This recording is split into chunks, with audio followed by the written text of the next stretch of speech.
आज हम लोग पढ़ रहे हैं बी ट्री। बी ट्री जो होती है वो, इसको हम एक और नाम से जानते हैं जिसको हम बोलते हैं परफेक्ट बैलेंस बाइनरी ट्री। ये फुली तरीके से फुल ट्री होती है जिसमें जितने भी इसके लीफ नोड होते हैं वो सारे के सारे लीफ नोड सेम लेवल पे होते हैं। कहाँ पे होते हैं? जितने भी इसमें लीफ नोड होते हैं वो सारे के सारे सेम लेवल पे होते हैं। ठीक है। जो भी ये हमारी बी ट्री होती है, इसका डायरेक्शन जो इसके कंस्ट्रक्शन का जो डायरेक्शन है वो बाकी जो ट्रीज होती हैं उनसे थोड़ा सा अलग होता है।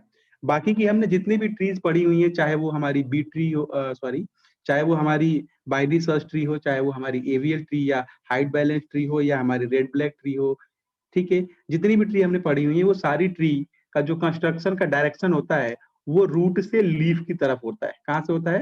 रूट टू लीफ होता है। ठीक है। लेकिन ये जो बी ट्री होती है इसका जो डायरेक्शन होता है वो लीफ से रूट की तरफ होता है। कहाँ से होता है? लीफ से रूट की तरफ होता है। इसका मतलब ये सारी जो ट्री थी, जो भी हमने बाइनरी सर्च ट्री पढ़ा हुआ है या हाइट बैलेंस ट्री पढ़ा हुआ है या रेड ब्लैक ट्री पढ़ा हुआ है, ये सारी ट्री टॉप से बॉटम डायरेक्शन में मूव करती हैं। लेकिन जो बी ट्री है ये बॉटम से टॉप डायरेक्शन में मूव करती है। ठीक है। तो ये हुआ इनका पहला डिफरेंस। दूसरा डिफरेंस मैंने अभी आपको बताया था कि जो इसके जितने भी लीफ नोड होते हैं वो सारे के सारे लीफ नोड सेम लेवल पे होंगे। इसका मतलब वो सारे नोड जिनकी डिग्री 0 है वो सभी के सभी क्या होंगे?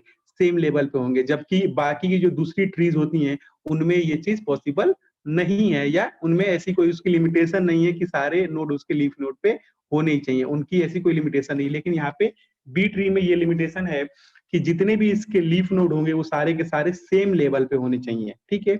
ये हो गए दो डिफरेंस। तीसरा डिफरेंस क्या होता है कि अभी तक हमने जितनी भी ट्री पढ़ी हुई है उन सब में हम नोड नोड क्रिएट करते हैं। हम क्या क्रिएट करते हैं? नोड क्रिएट करते हैं। और हर नोड में हम एक सिंगल वैल्यू को प्लेस करते हैं। हम क्या प्लेस करते हैं? एक सिंगल वैल्यू प्लेस करते हैं। ठीक है। लेकिन जो बी ट्री होती है इसमें हम एक नोड में सिंगल वैल्यू प्लेस नहीं करते हैं, हम इसमें मल्टीपल वैल्यूज प्लेस करते हैं। क्या प्लेस करते हैं? एक नोड में हम मल्टीपल वैल्यूज प्लेस करते हैं। और एक नोड के अंदर जब हम यहाँ पे मल्टीपल वैल्यूज प्लेस करेंगे तो जो भी वैल्यूज इस नोड के अंदर रखी जाएंगी वो असेंडिंग ऑर्डर पॉलिसी को फॉलो करती हैं। किसको फॉलो करती हैं? असेंडिंग ऑर्डर के कंसेप्ट को फॉलो करके वो सारी वैल्यूज यहाँ पे इस पर्टिकुलर नोड में रखी जाती है। ठीक है। जब हम किसी भी बी ट्री में आइटम्स को रखने की बात करते हैं कि हम वहां पे आइटम को इंसर्ट करना है, तो हमने अभी आपको बताया कि यहाँ पे हम एक नोड के अंदर मल्टीपल आइटम्स को प्लेस कर सकते हैं। हम क्या कर सकते हैं? मल्टीपल आइटम्स को प्लेस कर सकते हैं। जब हम मल्टीपल आइटम प्लेस करेंगे तो हमने आपको बताया कि वहां पे हम जब उनको इंसर्ट करेंगे एक सिंगल नोड के अंदर, तो वहां पे हम पॉलिसी फॉलो करते हैं। कौन सी? असेंडिंग ऑर्डर के कंसेप्ट पे एक सिंगल नोड के अंदर हम आइटम्स को रखेंगे। ठीक है। अब हम एक सिंगल नोड में आइटम्स रख रहे हैं तो हम उस पर्टिकुलर सिंगल नोड में कितने मैक्सिमम आइटम रख सकते हैं, ये बात आएगी कि हम किसी भी एक नोड में जब मल्टीपल आइटम रख सकते हैं तो कितने आइटम रख सकते हैं। तो हम वहां पे n नंबर ऑफ आइटम्स रख सकते हैं। कितने आइटम रख सकते हैं? n नंबर ऑफ आइटम हम एक नोड में प्लेस कर सकते हैं। ठीक है। लेकिन जैसे ही n नंबर पे वो पहुंचेगा वो जो हमारा नोड होगा वो स्प्लिट हो जाता है। इसका मतलब एक सिंगल नोड में हम मैक्सिमम n-1 आइटम को क्या कर सकते हैं? प्लेस कर सकते हैं। हम कितना आइटम रख सकते हैं? n-1। अब ये n क्या है? तो n जो होता है ये होता है ऑर्डर नंबर। क्या होता है? Order number. अगर हम ट्री अपने n ऑर्डर की ट्री बी ट्री कंस्ट्रक्ट कर रहे हैं तो इसमें एक सिंगल नोड के अंदर हम मैक्सिमम n-1 कीज को या एलिमेंट्स को प्लेस कर सकते हैं। और इस एक पर्टिकुलर नोड की जो डिग्री होगी वो मैक्सिमम कितनी हो सकती है? वो n इसकी डिग्री हो सकती है। इसका मतलब किसी भी एक नोड की जो पेरेंट नोड होगा उसके मैक्सिमम n चाइल्ड हो सकते हैं। उसके मैक्सिमम कितने चाइल्ड हो सकते हैं? उसके मैक्सिमम n चाइल्ड पॉसिबल हो सकते हैं। और किसी भी एक नोड में हम मैक्सिमम n-1 आइटम्स को प्लेस कर सकते हैं। ठीक है। तो ये तो बात हुई कि हम एक नोड में कितने मैक्सिमम आइटम रख सकते हैं। तो हमने आपको बताया कि एक नोड में हम n-1 आइटम रख सकते हैं। अब बात आएगी कि हम ये तो मैक्सिमम की कंडीशन हो गई कि मैक्सिमम n-1 रख सकते हैं, लेकिन मिनिमम कितने रख सकते हैं? तो मिनिमम की कंडीशन होती है कि हम एक सिंगल नोड में जो हम आइटम रखते हैं वो मिनिमम हमारा होना चाहिए n-1 डिवाइडेड बाई 2। इतने आइटम हमारे हर नोड के अंदर होना चाहिए एक्सेप्ट द रूट नोड। किसको छोड़ के? Except the root node. Root node को छोड़ के बाकी के जितने भी नोड हमारे इस ट्री में होंगे जो कि हम बी ट्री कंस्ट्रक्ट करेंगे, उसमें हर नोड के पास n-1/2 एलिमेंट्स होने चाहिए। किसको छोड़ के? Except the root node. Root node में कम हो सकते हैं, लेकिन बाकी के जितने भी नोड होंगे उन सब में n-1/2 एलिमेंट्स होना चाहिए। तो मैक्सिमम कितना होना चाहिए? मैक्सिमम हमने अभी आपको बताया कि n-1 हो सकता है, और मिनिमम कितना हो सकता है? n-1/2। इतने आइटम्स हो सकते हैं किसी एक पर्टिकुलर नोड में। अब अगर n-1 तक उस नोड में आइटम है तो फिर कोई दिक्कत नहीं है, लेकिन अगर उसमें n-1 से ज्यादा आइटम हो गए तो हम क्या करते हैं? उस कंडीशन में अपने उस पर्टिकुलर नोड को स्प्लिट कर देते हैं। हम क्या करते हैं? उस पर्टिकुलर नोड को 3 पार्ट में स्प्लिट होता है। एक पार्ट उसका एज ए पेरेंट काउंट होता है और उसके 2 part as a child count होते हैं। अब जब हम उसको ब्रेक करेंगे 2 पार्ट में, तो कितने पार्ट लेफ्ट में जाएंगे, कितने पार्ट राइट में जाएंगे, और कौन सा पार्ट उसका पेरेंट नोड के रूप में कंसीडर होगा, ये जानने के लिए हम देखते हैं कि जो ये n हमको गिवन है, जिसको हम की ऑर्डर नंबर बोल रहे हैं, ये n की वैल्यू क्या है? अगर n हमारा ऑड नंबर होता है, क्या होता है?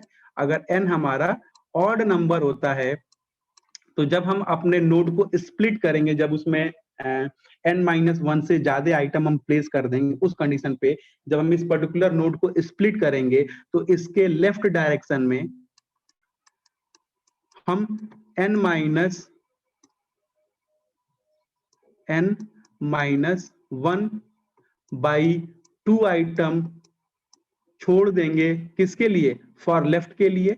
और राइट के लिए कितना छोड़ेंगे? राइट के लिए हम छोड़ेंगे n/2 आइटम। कितने आइटम छोड़ेंगे? n/2 item. ठीक है। इसके बाद जो एक सिंगल नोड बनेगा, बीच में बच जाएगा, उसको हम पेरेंट नोड बना देंगे। क्या बना देंगे? Parent node. ठीक है। अगर यही मेरा n जो है, अगर ये मेरा इवन नंबर होता है, कौन सा नंबर होता है? Even number. अगर ऑड होगा तो हमने क्या बोला? लेफ्ट के लिए हम छोड़ते हैं n-1/2 और राइट के लिए छोड़ेंगे n/2। लेकिन यही अगर हमारा n जो है ये इवन नंबर हो गया, तो यहाँ पे हम लेफ्ट के लिए छोड़ेंगे कितना?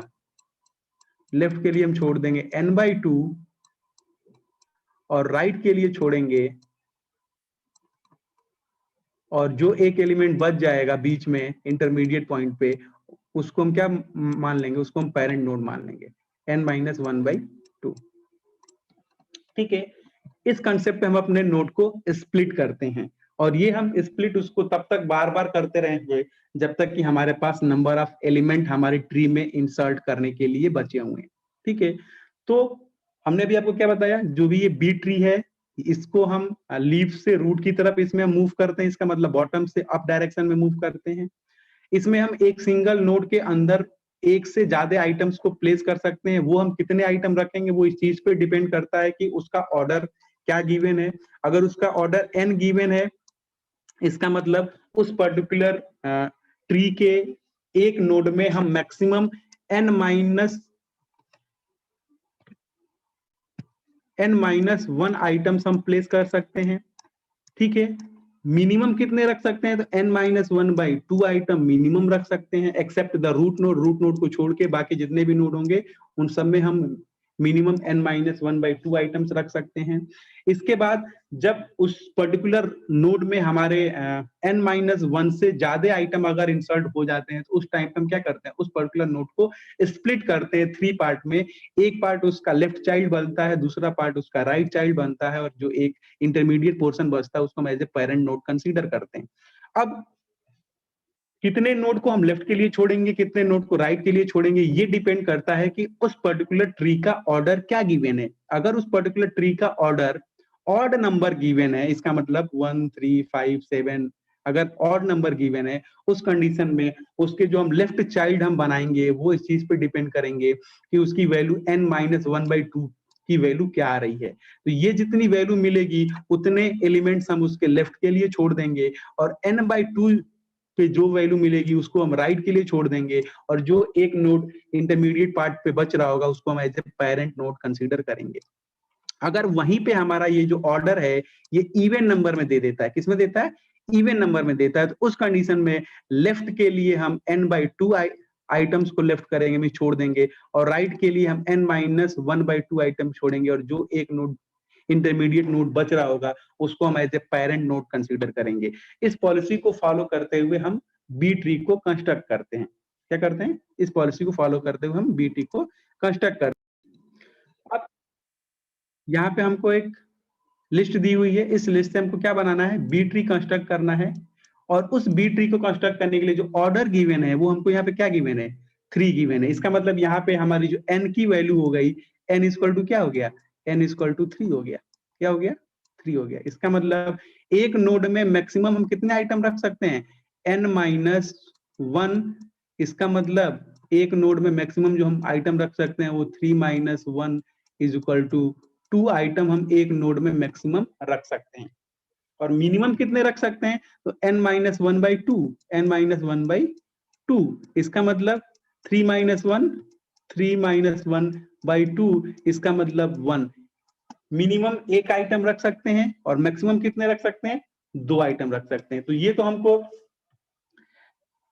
ये चीज फाइंड आउट हुआ है कि हम एक पर्टिकुलर नोड में कितने मैक्सिमम आइटम रख सकते हैं और कितने मिनिमम आइटम रख सकते हैं। अब हम क्या करेंगे, अपनी ट्री को कंस्ट्रक्ट करना स्टार्ट करेंगे। जब अपनी ट्री को हम कंस्ट्रक्ट करना स्टार्ट करेंगे तो हमको मालूम है कि हम एक नोड में एक से ज्यादा आइटम रख सकते हैं, और वो कितने रख सकते हैं, n-1 के बराबर रख सकते हैं। तो हम स्टार्ट करेंगे बनाना ट्री अपनी, देखते हैं कैसे बनती है। सबसे पहले हम 10 को लेके आए, 10 को हमने अपनी ट्री में इंसर्ट किया, 10 हमारी ट्री में आके क्या हो गया, इंसर्ट हो गया। ठीक है, इंसर्ट होने के बाद अब हम क्या करेंगे, नया नोड कौन है, 5 को हम लाके इंसर्ट करेंगे। हमको मालूम है कि हम एक ही नोड में मल्टीपल आइटम रख सकते हैं, तो हम 5 को भी लाके इसी नोड के अंदर प्लेस करेंगे। हमने 5 को भी लाके यहाँ पे प्लेस कर दिया। अब हमने यहाँ पे 5 को पहले रखा है, 10 को बाद में रखा है। ऐसा क्यों किया हमने, क्योंकि हमको मालूम है कि एक नोड के अंदर जो भी हम आइटम प्लेस करते हैं वो सारे आइटम असेंडिंग ऑर्डर की पॉलिसी को फॉलो करते हैं। इसका मतलब इस नोड में जब हम 5 को इंसर्ट करेंगे तो वो 10 के साथ असेंडिंग ऑर्डर की पॉलिसी को फॉलो करेगा। इसका मतलब 5 पहले आ जाएगा और 10 उसके बाद आएगा। नेक्स्ट हम एक और आइटम इंसर्ट कर सकते हैं, क्योंकि इसकी मैक्सिमम जो लिमिटेशन है वो कितनी है, n-1। अभी हमने आपको बताया था n-1, इसका मतलब यहाँ पे हम 2 आइटम्स को रख सकते हैं। तो अभी भी इस लिस्ट में हमारे पास, इस नोड में हमारे पास 2 आइटम है, कोई प्रॉब्लम नहीं है। हम यहाँ पे नए नोड्स को इंसर्ट कर सकते हैं। हमने नए नोड को इंसर्ट किया। नया नोड कौन सा है, नेक्स्ट हमारा 9।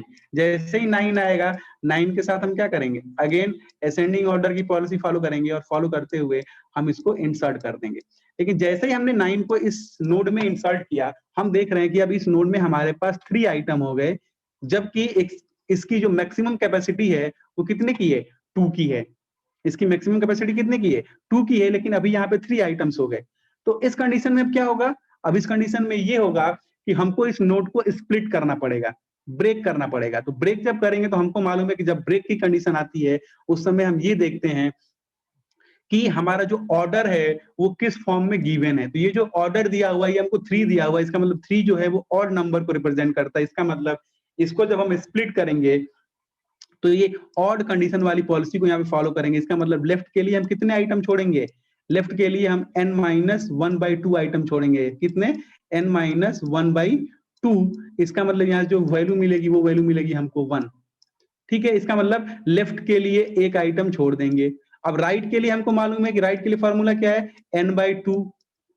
राइट के लिए फॉर्मूला क्या है, n/2। तो n/2 हमने किया, इसका मतलब 3/2 किया तो क्या आ जाएगा, 1.5।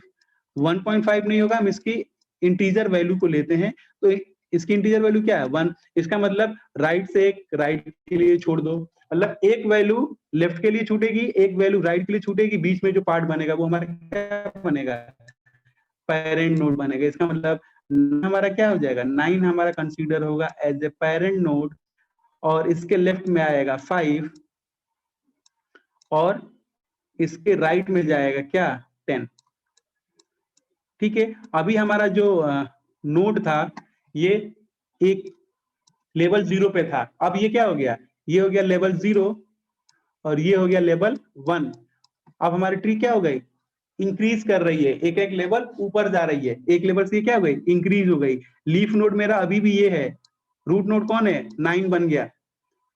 मीन्स हम ये जो ट्री हमारी है वो नीचे से ऊपर की तरफ मूव कर रही है, लेकिन बाकी की जितने भी हमने ट्री देखी हुई है, चाहे वो हम बी ट्री की बात, बाइनरी सर्च की बात करें, चाहे हम एवीएल की बात करें, चाहे हम रेड ब्लैक की बात करें, वो सारी ट्री हमारी क्या होती है, ऊपर से नीचे आती है। लेकिन ये जो मेरी ट्री होती है, ये कहाँ जाती है, नीचे से ऊपर जाती है। और इसके जितने भी लीफ नोड हैं, लीफ नोड कौन है, 5 और 10, ये 5 और 10 दोनों कहाँ पर है, सेम लेवल पे हैं, दोनों एक ही लेवल पे हैं, दोनों लेवल 1 पे हैं। इसका मतलब इसके जितने भी लीफ नोड होते हैं वो सब के सब क्या होते हैं, सेम लेवल पे होते हैं। ठीक है, यहाँ तक क्लियर है। नेक्स्ट हम देखेंगे कि नेक्स्ट हमारा आइटम कौन है, 7।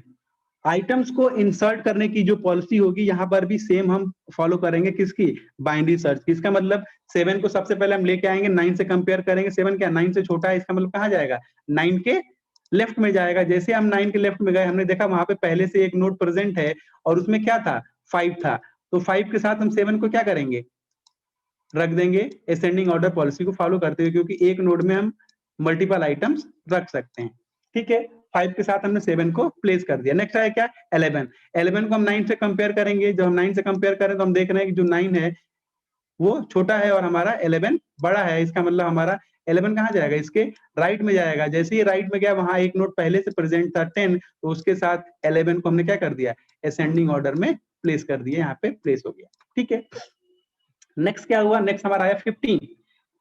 15 को हम अगेन 9 से कंपेयर किया, हमने देखा 15 इससे बड़ा है, इसका मतलब कहाँ जाएगा, उसके राइट डायरेक्शन में जाएगा। राइट में जैसे ही जाएगा तो यहाँ पे क्या मिल गया, एक नोड है जिसमें पहले से कुछ हमारे पास आइटम्स रखे हुए हैं, हमने अपने आइटम को यहाँ पे क्या कर दिया, प्लेस कर दिया। 15 भी यहाँ पे प्लेस हो गया। लेकिन जैसे यहाँ पे 15 प्लेस हुआ, अगेन इस नोड में 3 नंबर ऑफ एलिमेंट्स हो गए, जबकि इसकी जो मैक्सिमम कैपेसिटी वो कितनी की है, वो 2 की है। इसका मतलब ये नोड अगेन क्या होगा, स्प्लिट होगा। जब स्प्लिट होगा तो ये जो पॉलिसी हमने यहाँ पे अप्लाई की थी, वही पॉलिसी सेम यहाँ पे अप्लाई होगी। मींस एक आइटम लेफ्ट के लिए छूट जाएगा, एक आइटम राइट के लिए छूट जाएगा, और ये बीच में जो नोड बचेगा ये हमारा as a parent node consider होगा। तो ये जब as a parent node consider होगा तो ये नोड जाएगा कहाँ, ये नोड हमारा पहले से पेरेंट है, तो ये जो नोड है पेरेंट नोड अभी बन रहा है, वो भी कहाँ पे आके प्लेस हो जाएगा, ये नोड इसके साथ आके प्लेस हो जाएगा। तो नेक्स्ट हमारी जो ट्री बनेगी वो क्या बनेगी, 9, 11 इसके साथ असेंडिंग ऑर्डर में आके प्लेस होगा। इसके बाद 9 के लेफ्ट में पहले से क्या था, 9 के लेफ्ट में पहले से है हमारा 5 और 7, वो वैसे ही रहेंगे। ठीक है, 9 के राइट में, 9 का राइट और 11 का लेफ्ट, 9 का राइट 11 का लेफ्ट, मतलब यहाँ बीच में कौन है, यहाँ बीच में 10। ठीक है, इसके बाद 9 का राइट, 9 का राइट कौन है, 15। अभी भी हम देख रहे हैं कि जितने भी हमारे लीफ नोड है वो सबके सब सेम लेवल पे हैं, जितने भी लीफ नोड है वो सबके सब कहाँ पे हैं, सेम लेवल पे हैं। ठीक है, नेक्स्ट हमारा नोड कौन सा है, 2। 2 जैसे ही हम आएगा, 2 को हम सबसे पहले 9 से कंपेयर करेंगे, देख रहे हैं इससे छोटा है, मीन्स 2 कहाँ जाएगा, इसके लेफ्ट में जाएगा। लेफ्ट में जाएगा, यहाँ पे पहले से नोड प्रेजेंट है, उसके साथ यहाँ पे हम 2 को इंसर्ट कर देंगे। 2 को जैसे ही हम यहाँ पे इंसर्ट करेंगे, हम देख रहे हैं कि अब इस नोड की जो कैपेसिटी हो गई वो 3 हो गई, जबकि यहाँ पे 2 पॉसिबल हैं। यहाँ पे मैक्सिमम कितने पॉसिबल हैं, 2 पॉसिबल हैं, लेकिन यहाँ पे कितने नंबर ऑफ आइटम हो गए, 3 नंबर ऑफ आइटम्स हो गए। इस कंडीशन में क्या होगा, अब ये वाला भी जो नोड होगा ये स्प्लिट होगा, और जब ये स्प्लिट होगा तो इसका ये जो 5 है ये उठ के अपने पेरेंट के पास आएगा, एक आइटम इसके लेफ्ट के लिए छूटेगा, एक आइटम इसके राइट के लिए छूटेगा। इस कंडीशन में हमारी ट्री क्या हो जाएगी, इस कंडीशन में हमारी ट्री होगी क्या, 5, 5 के साथ 9 और 9 के साथ 11। ठीक है, ये हमारा बन गया एक नोड जो कि हमारा पेरेंट नोड है। 5 के लेफ्ट में क्या है, 2 है, 5 के राइट में और 9 के लेफ्ट में क्या है, 7 है। 9 के राइट और 11 के लेफ्ट में क्या है, 10 है, और 11 के राइट में क्या है, 15 है। अभी हम देख रहे हैं कि हमारे जितने भी लीफ नोड हैं वो सबके सब कहाँ पे हैं, सेम लेवल पे हैं। ठीक है। लेकिन अब हम देख रहे हैं कि ये जो मेरा पेरेंट नोड है इसमें 3 आइटम हो गए, जब यहाँ पे पॉसिबल है, यहाँ पे मैक्सिमम 2 पॉसिबल है, इन पे 3 आइटम हो गए। इस कंडीशन में अब क्या होगा, ये जो मेरा पेरेंट नोड है, ये मेरा पेरेंट नोड भी ब्रेक होगा, स्प्लिट होगा। जब ये स्प्लिट होगा तो कैसे होगा, अब ये मेरा स्प्लिट होगा तो ये जो इंटरमीडिएट नोड है ये क्या बनेगा, ये पेरेंट नोड बनेगा, ये इसका लेफ्ट नोड होगा, ये इसका राइट नोड होगा। देखते हैं कैसे। 9 क्या हो गया, हमारा पेरेंट नोड बन गया, एक लोकेशन से ऊपर शिफ्ट हो गया। 5 जो है इसका लेफ्ट चाइल्ड बन गया। 11 जो है इसका राइट चाइल्ड बन गया। ठीक है। 5 के लेफ्ट में पहले से क्या था, 2 था, 2 को हमने 5 के लेफ्ट में प्लेस कर दिया। 5 के राइट में क्या था, 7 है, 5 के राइट में 7 प्लेस हो गया। 11 के लेफ्ट में क्या है, 10 है, 11 के लेफ्ट में 10 आ गया। 11 के राइट में क्या है, 15 है। जो मेरी ट्री एक लेवल पे 3 वो मेरी 1 से 2 लेवल पे पहुंची और अब 2 से 3 लेवल पे पहुंच गई है। जो इसमें मूवमेंट हो रहा है वो कहां से हो रहा है, नीचे से ऊपर की तरफ हो रहा है। अब ये मेरी ट्री है, इसमें जितने भी लीफ नोड है सबके सब सेम लेवल पे हैं। हर नोड में मिनिमम, जो हमने फॉर्मूले से कैलकुलेट किया था, हर नोड में मिनिमम 1 आइटम है। ठीक है। तो इस तरीके से हमारी बी ट्री काम करती है, इस तरीके से हम बी ट्री में बढ़ते हैं। अब यहाँ पे हमको एक जो नया नोड है वो मेरा कौन सा 20 है, 20 को हम 9 से कंपेयर करेंगे, इससे बड़ा है। 11 के पास है, 11 से भी क्या है, बड़ा है, इसका मतलब कहाँ जाएंगे, 11 के भी राइट में। जो भी हम न्यू आइटम इंसर्ट करते हैं वो हमेशा आइटम लीफ नोड में इंसर्ट होता है। कहाँ पे इंसर्ट होता है, लीफ नोड में। यहाँ पे 15 पहले से था, अभी हमने किसको इंसर्ट कर दिया, 20 को, 20 आके यहाँ पे इंसर्ट हो गया। नेक्स्ट क्या है, 6 को 9 से कंपेयर किया, इससे छोटा है। 5 से क्या है, बड़ा है। 5 के राइट में आए, वहां पे नोड मिला कौन सा, 7 के साथ यहाँ पे 6 को हम असेंडिंग ऑर्डर में प्लेस कर देंगे। प्लेस कर दिया हमने यहाँ पे 6 को, ये हो गया 6 और 7। अब और कोई नोड है क्या, नहीं है, इसका मतलब ये मेरा क्या बन गई, बी ट्री कंस्ट्रक्ट हो गई। कितना ऑर्डर की, 3 ऑर्डर की हमारी बी ट्री बन गई। इसमें हम देख रहे हैं कि जितने भी लीफ नोड है वो सब के सब कहाँ पर हैं, सेम लेवल पे हैं। ये मेरी ट्री लीफ से रूट की तरफ मूव कर रही थी। ठीक है। तो ये जो मेरी ट्री है ये हमारी बी ट्री की सारी पॉलिसी को फॉलो कर रही है और ये मेरा कंस्ट्रक्ट हो गया B tree of order 3। 3 order का बी ट्री हमने क्या कर लिया, कंस्ट्रक्ट कर लिया।